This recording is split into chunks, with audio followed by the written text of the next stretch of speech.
Hello students, I am again present with the part 2 video of second unit of macroeconomics. The unit name is Determination of Income and Employment. In previous video, we have seen how the equilibrium level of income and employment take place in an economy according to Keynesian theory. So today we shall study the concept consumption. उपभोग क्या होता है इसके बारे में आज हम पढ़ेंगे. So consumption is the expenditure made on goods and services to satisfy the human wants.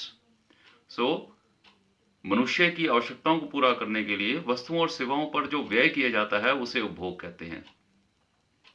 It is given by C is equal to Fy consumption function. Means consumption is a function of income. C is equal to Fy जब हम लिखते हैं इसका मतलब क्या हुआ कि consumption is the function of income. इसका मतलब क्या है? इसका मतलब है कि कंजम्पशन इनकम पर डिपेंड करती है. Consumption depends upon income. Means when there is a change in income there will be change in consumption. तो अगर आपकी इनकम बढ़ जाती है तो इस पे कंजम्पशन पे क्या फर्क पड़ेगा, उपभोग पे क्या फर्क पड़ेगा? नेचुरली आपका उपभोग का स्तर भी बढ़ जाएगा. Your consumption level will also increase with the increase in the level of income. So let's try to understand the consumption function with the help of a schedule which is given here. We have taken two things, the income and the consumption. Income 0, 10, 20, 30, 40, 50, 60. The consumption level is 10, 15, 20, 25, 30, 35 and at the level of 60 income the consumption level is 40. If you observe this schedule you will find some things. So first thing, there is always minimum level of consumption even when the income level is 0. You will see when income is 0, consumption is something positive. Means कि जब आय का स्तर शून्य होता है तो हम कुछ ना कुछ उपभोग कर रहे होते हैं. नेचुरली जब हमारी आय नहीं होती तो हम उपभोग कहाँ से करते हैं? हम उपभोग करते हैं अपनी पुरानी सेविंग्स में से या किसी से बोरो करके, किसी से उधार लेकर या अपनी पुरानी सेविंग्स में से. मीन्स मान लो जब आप यहाँ हॉस्टल में रहते हैं, स्कूल में रहते हैं, अगर आपको जेब खर्च नहीं मिलता और इनकम इज 0, लेकिन आपका मन कोल्ड ड्रिंक पीने का कर रहा है, बर्गर खाने का कर रहा है कैंटीन से, so what you will do? तो आप क्या करेंगे? या तो आप अपने फ्रेंड से उधार लेंगे या आपने कुछ पैसे पुरानी अपनी सेविंग्स में से बचा के रखे होंगे, उनको आप यूज करेंगे. So even our income is 0, we consume something. So there is always a minimum level of consumption even when the income level is 0. Second point we have observed, initially consumption is more than income level. Consumption और income में बढ़ने की जो रफ्तार है वो अलग अलग है. तो शुरू में उपभोग का जो स्तर है वो इनकम के स्तर से ज्यादा होता है.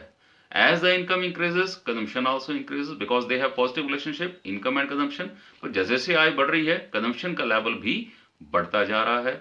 But the rise in income is always more than the rise in consumption. जो इनकम का लेवल बढ़ता है वो हमेशा कंजम्पशन के लेवल के बढ़ने की रफ्तार से ज्यादा रफ्तार होती है उसकी. The increase in income is always more than the increase in consumption. Third point, a point comes, that's why, क्योंकि इनकम शुरू में कम है, कंजम्पशन ज्यादा है, लेकिन इनकम तेज गति से बढ़ रही है कंजम्पशन से, तो एक पॉइंट ऐसा आता है जब इनकम और कंजम्पशन इक्वल हो जाते हैं. You will see when income is 20, consumption is also 20. So at this point the income is equal to consumption and after that point income level surpasses the consumption level. We can understand this relationship with the help of a diagram. So you can yourself explain this diagram. On x-axis we have taken the income, on y-axis we have taken consumption. This is income line, it is noted by y, 45-degree line, and it is the consumption line. It is consumption curve. It starts from A. A is autonomous consumption. Autonomous consumption क्या होता है? Autonomous consumption means कि जब आय का स्तर शून्य होता है तो जितनी कंजम्पशन होती है उस कंजम्पशन को हम autonomous consumption कहते हैं. That's why it is given by A. A stands for autonomous. Autonomous consumption, स्वतंत्र उपभोग. स्वतंत्र यानी ये उपभोग हमारी आय के ऊपर निर्भर नहीं है, बाकी सारा उपभोग हमारी आय के ऊपर निर्भर होता है, लेकिन जब आय जीरो होती है तो जो हम उपभोग करते हैं it is not depend upon our income, that is autonomous consumption. So consumption function it is given by C is equal to A plus B Y. Consumption function को हम इस प्रकार से लिखते हैं, कंजम्पशन कर्व को A plus B Y. A का मतलब आप समझते ही हो, यहां पर दिया हुआ है, अभी मैंने आपको बताया स्वतंत्र उपभोग. ऑटोनोमस कंजम्पशन मींस ऐसी कंजम्पशन जो हमारी इनकम के ऊपर निर्भर नहीं होती. प्लस बी होती है मार्जिनल प्रोपेंसिटी टू कंज्यूम, वो हम इसके बाद वाली स्लाइड में पढ़ेंगे. And Y stands for income, आई. तो इसमें सिर्फ मार्जिनल प्रोपेंसिटी टू कंज्यूम हमने नहीं पढ़ा है, so that we shall see. So autonomous consumption क्या होती है? So you can see, can you, आप पहचान सकते हैं इसमें ऑटोनोमस कंजम्पशन कितनी है? Yes, you are right. जब इनकम लेवल 0 है तो 10 कंजम्पशन का लेवल है. सो 10 जो है it is our autonomous consumption. So it is the consumption at 0 level of income. Then ये जो स्केड्यूल यहां पर शो किया गया है ये प्रोपेंसिटी टू कंज्यूम शो करता है. प्रोपेंसिटी टू कंज्यूम का मतलब है कि डिफरेंट लेवल ऑफ इनकम पर हमारा कंजम्पशन लेवल कितना कितना होगा. So propensity to consume means the consumption at different level of income. जो प्रोपेंसिटी टू कंज्यूम होता है दो प्रकार का होता है, एवरेज प्रोपेंसिटी टू कंज्यूम और marginal propensity to consume. So first, average propensity to consume. Average propensity it is the ratio of consumption to income level of the economy. ये ratio होती है, अनुपात होती है. किसका अनुपात? उपभोग और आय का अनुपात. So APC is equal to C upon Y. C stands for उपभोग consumption and Y stands for income, आय. तो उपभोग और आय के अनुपात को हम औसत उपभोग प्रवृत्ति कहते हैं. सो औसत उपभोग प्रवृत्ति आय और उपभोग और आय का अनुपात होती है. So average propensity to consume is the ratio of consumption to income. So it is generally remains between 0 and 1. जो एपीसी की वैल्यू है वो 0 और 1 के बीच में रहती है. But when the consumption is more than income, its value may be more than 1. लेकिन जब उपभोग का स्तर आय के स्तर से ज्यादा है तब इसकी वैल्यू 1 से ज्यादा हो सकती है, लेकिन जनरली इसकी वैल्यू 0 और 1 के बीच में रहती है. Because APC is equal to C upon I, C upon Y. Y means income. So the value of APC shows that how much % of income will be used for consumption in the economy. जो हम APC पढ़ रहे हैं इसका मतलब क्या है? Average propensity to consume. इसका मतलब ये है कि जितनी देश की आय है यानी राष्ट्रीय आय है उसका कितना % भाग लोग उपभोग के लिए खर्च करेंगे. So how much part of the income या how much % of the total national income will be used for consumption. It shows the APC. It is shown by the APC. So we can find the value of APC. Find the value of APC when the income level is 40. जब income level 40 है तो APC की value क्या होगी? So it will be APC is equal to C upon Y. C is 30 there. So it will be 30 upon 40, that is 0.75. तो जो value आई 0.75, इसका मतलब क्या है? 0.75 का मतलब है 75%. So it means 75% of the total national income, that is total country's income, will be used for consumption. यानी लोग अपनी आय का 75% भाग उपभोग के लिए खर्च करते हैं. तो एपीसी का मतलब ये हुआ. Now MPC, marginal propensity to consume. Again इसी ये जो स्केड्यूल है इसी के सहारे से हम इसको डिस्कस करेंगे. Marginal propensity to consume, marginal का मतलब होता है चेंज. हमने 11th क्लास में पढ़ा था. Marginal means change. So it is the ratio of change in consumption to the change in income level of the economy and it is given by delta C upon delta Y. MPC is equal to marginal propensity to consume is equal to change in consumption upon change in income. तो